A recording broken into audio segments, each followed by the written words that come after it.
In the shadowy world of Canadian crime, one name still sends chills down spines: Maurice "Mom" Boucher. This isn't just another story about a criminal, it's the jaw-dropping journey of a high school dropout who clawed his way out of poverty to become one of North America's most feared bikers. When you hear the name Maurice Boucher, it's hard not to think of violence and ruthlessness. As a full-patch member of the infamous Hells Angels motorcycle club, Boucher rose to become one of Canada's deadliest criminals. But how did a streetwise hustler transform into the mastermind behind a $100 million criminal empire? And what drove him to commit one of the most shocking crimes in Canadian history? The cold-blooded murders of 2 prison guards? That act of brutal defiance sent shockwaves across the nation. Boucher's reign of terror spanned nearly 2 decades, claiming over 160 lives during the bloody Quebec biker war of the 1990s. Under his leadership, the Hells Angels dominated 80% of Quebec's drug trade, raking in a staggering $111 million in just 8 months. Everyone knew Mom was a killer, and he loved that they knew it. For a while, he seemed completely untouchable. After being acquitted in his first trial, some even saw him as a twisted kind of folk hero. But karma has a funny way of catching up. In 2002, Boucher's empire came crashing down, culminating in the largest mass arrest of Hells Angels in history. 142 bikers taken down in a single day. It marked the dramatic fall of a man who once ruled with an iron fist. Even before his arrest in 1997, Boucher's name was infamous across the country. But prison didn't silence him. At one point, he was put on trial for ordering the murders of 2 prison guards, a chilling attempt to destabilize the justice system itself. This is the story of Maurice "Mom" Boucher, a tale of power, bloodshed, and the dark side of Canadian society. It's a story that makes you wonder about the true cost of outlaw justice. Maurice "Mom" Boucher's story starts in the tough streets of Cape de la Madeleine, Quebec, where he grew up surrounded by poverty and struggle. One of 8 kids, he learned early that life wouldn't be easy. Dropping out of school in grade 9, Maurice picked up odd jobs and followed his father into construction. But even then, he struggled to get by. Growing up in Montreal's rough Hochelaga Maisonneuve neighborhood, young Boucher quickly figured out that the rules didn't always work in your favor, so he started breaking them. By his teens, he was already well known to local cops, earning a reputation as a troublemaker. He also developed a drug habit, dabbling in hashish, LSD, and cocaine. To fuel his addiction, he turned to petty crime, which quickly escalated. In 1974, at just 20 years old, Boucher got his first major sentence: 40 months in prison for robbing a convenience store and making off with $138. Instead of being scared straight, prison only toughened him up. It was there that Boucher made connections with seasoned criminals who would later help him on his rise to power. By the early 1980s, Boucher joined the SS, a white supremacist biker gang. It was here he started to stand out, showing both leadership skills and a willingness to get his hands dirty. Montreal police officer Commander André Bouchard, who dealt with Boucher during this time, described him as muscle and a crazy expletive, someone constantly high but always ready to throw down. Then, in 1986, Boucher made a life-changing move. He joined the Hells Angels in Montreal. His climb through the ranks was nothing short of rapid. He quickly proved his loyalty and ambition, reportedly securing his full-patch status on May 1, 1987, just hours after the murder of Martin Huneau, the leader of a rival gang called the Death Riders. Boucher's rise coincided with chaos within the Hells Angels. Later that year, Michel Sky Langlois, the president of the Canadian Hells Angels, fled to Morocco to escape a warrant related to the notorious Lennoxville massacre. This left a power vacuum in the organization, one that Boucher was more than ready to fill. Maurice "Mom" Boucher's rise to power coincided with the Hells Angels, expanding deeper into the highly profitable drug trade.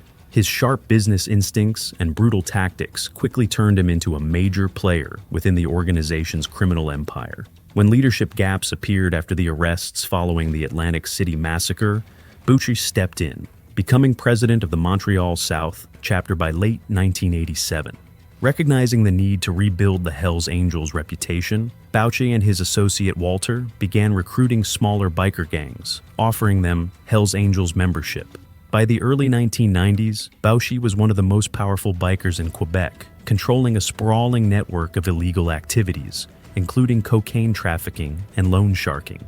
The real turning point came in 1994 when Salvatore Casita, a former ally and rival gang leader, was arrested. Boucher seized the opportunity to consolidate his power, taking bold steps to monopolize street-level drug dealing in Montreal and beyond. This move sparked the bloody Quebec biker war, cementing his reputation as one of Canada's most dangerous and influential criminals. As the war escalated, so did Boucher's influence. His commands carried absolute authority within the Hells Angels, often determining life or death for those in his circle. Known for his hands-on and unforgiving leadership style, Boucher was both feared and respected by allies and enemies alike.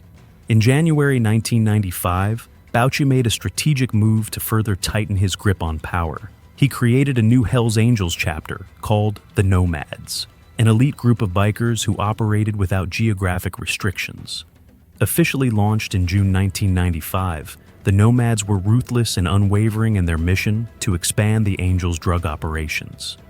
Under Boucher's direct command, they silenced anyone who got in their way, whether it was informants, journalists, or even law enforcement officers. Boucher, nicknamed Mom for his overbearing and controlling nature, used the Nomads to solidify his position at the top of Quebec's underworld. This elite unit gave him unparalleled freedom and power, making him nearly untouchable. But by 1997, Boucher was on the brink of making a fateful decision that would mark the beginning of his eventual downfall. Maurice Mom. Boucher's actions in the late 1990s solidified his reputation as one of Canada's most dangerous criminals, but also set the stage for his eventual downfall. In a move that shocked the nation, Boucher ordered the murders of two prison guards, Diane Lavigne and Pierre Rondeau, in a cold-blooded attempt to assert his dominance over the prison system and send a terrifying message to law enforcement. These brutal killings were a turning point, shaking Quebec's justice system to its core and proving just how far Boucher's influence stretched. Despite the heightened scrutiny that followed, Boucher continued to operate as if untouchable. He expanded his criminal empire while carefully dodging law enforcement, walking a razor-thin line between power and exposure. His reach extended even into the prison system, where he maintained a network of loyal followers who carried out his orders without question. By this time, Boucher's power within the Hells Angels had peaked. He wasn't just leading the Montreal chapter. He had become a key figure in the club's international operations. His ability to rake in huge profits through drug trafficking and other illegal activities made him a vital player in the Hells Angels global network. But as his empire grew, so did the determination of law enforcement to take him down. Police forces began building airtight cases, gathering evidence, and flipping members of his inner circle against him. The violent path Boucher had chosen was heading toward a collision with justice, one that would not only bring about his fall, but also shake the foundation of organized crime in Canada. Boucher's downfall marked the end of an era, forever altering the landscape of outlaw biker gangs and proving that even the most feared criminals are not beyond the reach of the law. The Quebec Biker War, raging from 1994 to 2002 with Maurice Mom Boucher at its core, was a brutal chapter in Canadian history that left deep scars across the province. Over 8 years, the conflict claimed more than 160 lives, laying bare the vicious reality of outlaw biker culture. This unprecedented violence reshaped the landscape of organized crime in Quebec and left communities grappling with its devastating aftermath. While most victims of the war were rival bikers and criminals, not all were spared. Some of the darkest moments in the conflict etched the human toll into Quebec's collective memory. One of the most tragic incidents occurred on August 9th, 1995, when an 11-year-old boy, Daniel Desrochers, was killed by a car bomb meant for a gang member near his home in Montreal. Boucher's notoriety grew partly because much of the violence seemed to be confined to the criminal underworld, turning him into a twisted kind of folk hero for some. But for those who lived through it, the names of innocent victims remain impossible to forget. Prison guards Diane Lavigne and Pierre Rondeau were murdered in cold blood on Boucher's orders, and Yves Legros Vadeboncoeur, a father of two, was gunned down at a gas station after being mistaken for a biker. Everyday locations like parks, streets, and gas stations became battlegrounds as the violence spilled into public life. Under Boucher's leadership, the Hells Angels waged a bloody struggle against rival gangs, particularly the Rock Machine, for control of lucrative drug routes. Drive-by shootings, bombings, and bold assassinations became commonplace. The conflict reached shocking new heights on September 13, 2000, when journalist Michael Oge was shot 6 times in the parking lot of his workplace. Miraculously, he survived, but the attack underscored the escalating audacity of the bikers. The public outcry following these incidents forced law enforcement and politicians to take action. The Quebec government responded with anti-gang legislation and created specialized police units to combat the escalating violence. These efforts culminated in high-profile operations, including Operation Springtime 2001, which led to the mass arrest of dozens of Hells Angels members, including Boucher himself. The Quebec Biker War's bloody legacy serves as a haunting reminder of the cost of organized crime and the lives forever changed by its violence. It marked the end of an era for the Hells Angels and set a precedent for how governments and law enforcement confront outlaw biker gangs. The aftermath of Quebec's Biker War left wounds that went far beyond the body count of over 160 lives. Families were shattered, communities scarred, and the very fabric of Quebec society was strained under the weight of the violence. Though the government and law enforcement eventually took action, their efforts came too late for many. The conflict revealed just how deeply organized crime had infiltrated legitimate businesses and institutions, shaking public trust and leaving citizens feeling vulnerable. The scars of the Biker War served as a chilling reminder of the dangers of allowing organized crime to go unchecked. By the time Maurice Boucher was arrested in 1997, his name was already infamous across Canada. His arrest and initial trial for ordering the murders of 2 prison guards were just the beginning of the end for his reign over Quebec's criminal underworld. Though he was acquitted in his first trial, thanks in part to jury intimidation, justice caught up with him in the end. In 2002, after years of relentless investigations and mounting public pressure, Boucher faced a retrial. This time, the jury found him guilty of first-degree murder for orchestrating the 1997 killings of Diane Levine and Pierre Rondeau. The highly publicized trial laid bare the terrifying reach of the Hells Angels and Boucher's cold-blooded leadership style. Witness after witness, many of them former Hells Angels who had turned informant, described a man who wielded power through fear and violence, ordering murders with chilling nonchalance. One of the most critical witnesses was Stéphane Godas Gagné, a former Hells Angels hitman who carried out one of the prison guard murders on Boucher's orders.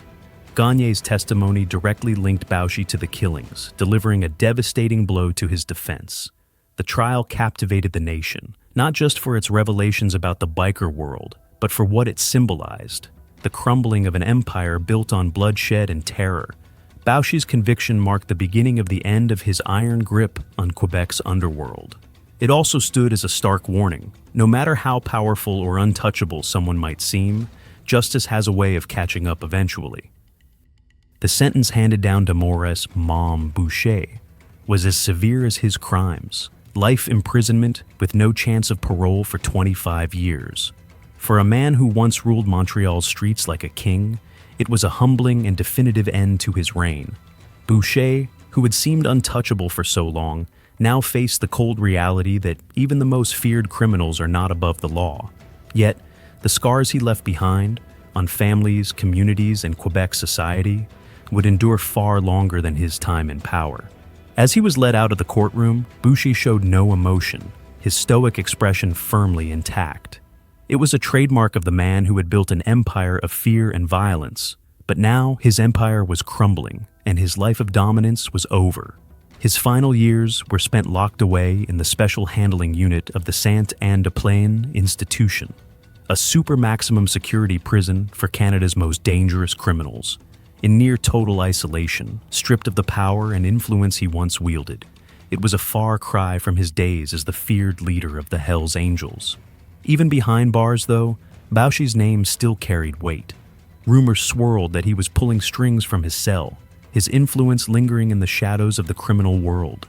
Authorities remained on high alert for any signs he was directing Hells Angels operations, knowing that dismantling a man's power is one thing.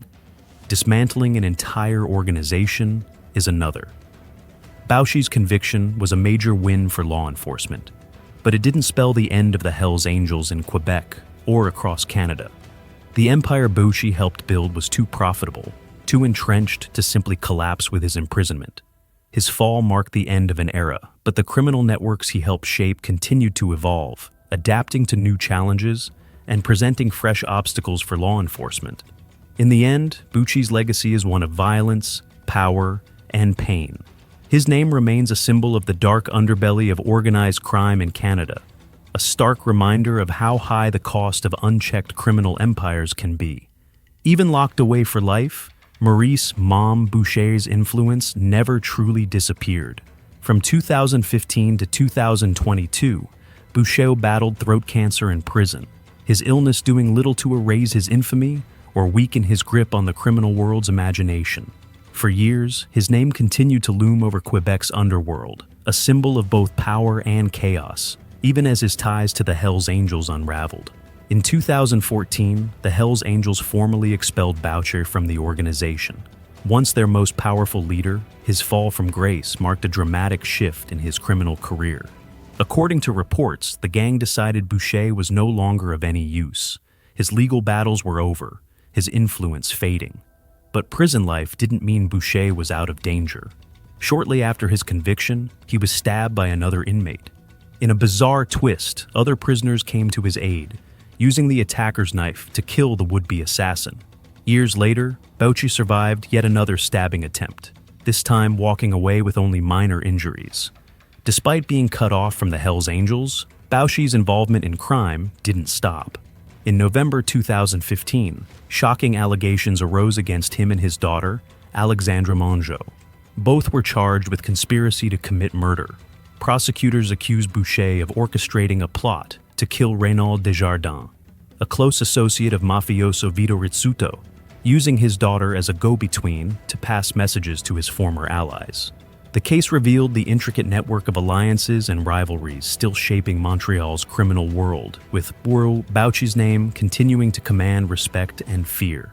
Evidence presented in court showed that Alexandra had been collecting weekly payments of $100,000 to $160,000 from drug dealers in the Hochelaga Maisonneuve neighborhood between 2011 and 2015. This operation underscored how deeply entrenched Boucher's influence remained, even as he languished in prison. His reputation, or brand as some called it, still held enormous sway in the criminal underworld, long after his formal connection to the Hells Angels was severed. Maurice "Mom" Boucher might have been physically confined, but his shadow stretched far beyond the walls of his cell, a haunting reminder of his enduring power and the violence that marked his legacy. Maurice "Mom" Boucher's life and death encapsulate the duality of power and destruction that defines the legacy of many criminal kingpins. His passing on July 10, 2022, at 69 years old, marked the conclusion of a storied and bloody reign over Quebec's underworld, leaving a legacy both feared and despised. Even in his final days, confined to palliative care for throat cancer, Boucher's name remains synonymous with violence, charisma, and unparalleled influence in organized crime. Under his leadership, the Hells Angels transitioned from a biker gang to a powerful global criminal empire. His ruthless tactics and strategic acumen during the Quebec Biker War, a conflict that claimed over 160 lives between 1994 and 2002, cemented his status as a pivotal figure in Canadian organized crime. While his criminal enterprises brought in vast sums through drug trafficking and extortion, they also left a devastating human toll on communities and families across Quebec. Despite being expelled from the Hells Angels in 2014 and serving life in prison, Boucher's influence endured. His ability to order murders and direct criminal operations from behind bars, such as his 2018 guilty plea to conspiring to murder Renaud Desjardins, exemplified his enduring control over the underworld. The additional 10-year sentence further postponed any prospect of parole, underscoring the extent of his continuing menace. Boucher's life of crime polarized public perception. To some, he represented defiance and rebellion. a charismatic figurehead who challenged authority. To most, he was a symbol of brutality, a man responsible for widespread suffering, from the tragic deaths of innocent victims to the corruption of institutions and communities. His involvement in heinous acts, such as the murders of 2 prison guards and the chaos of the biker wars, ensured his name would be remembered as much for fear as for infamy. Maurice Boucher's death may have ended his personal saga, but the ripples of his actions persist. He reshaped the criminal landscape in Canada, setting a precedent for organized crime's scale and complexity. His story, from a poverty-stricken boy in Hochelaga Maisonneuve to one of Canada's most notorious criminals, serves as both a cautionary tale and a reminder of the enduring challenges posed by organized crime. Since the imprisonment and death of Maurice Boucher, the landscape of organized crime in Canada has undergone significant transformations. While traditional outlaw motorcycle gangs, such as the Hells Angels, continue to maintain a presence, they are increasingly facing new challenges in a rapidly evolving world. The rise of technology has fundamentally altered the nature of criminal enterprises, introducing cybercrime, online drug markets, and new forms of trafficking. These developments have forced criminal organizations to adapt, as their old methods of operation are becoming obsolete in the digital age.